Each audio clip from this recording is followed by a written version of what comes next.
May I come in ma'am? Yes coming. ফাইলটা দাও। ঠিক আছে। রাহুল, আমার খাওয়া হয়ে গেছে, প্লেটটা নিয়ে যাও।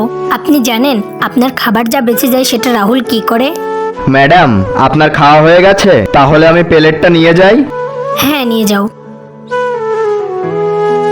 হ্যাঁ, কি যেন বলছিলে তুমি? কি করে রাহুল এই খাবার? আমার সঙ্গে আসুন, আমি দেখাচ্ছি আপনাকে। চলো।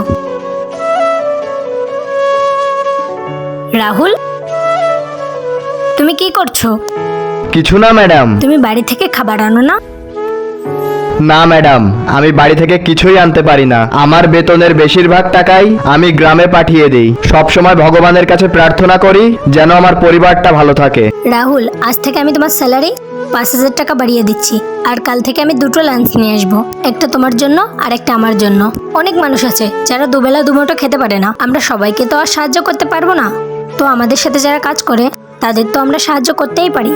তারপরে ভালো মেয়েটির জন্য একটি লাইক তো করা যেতেই পারে।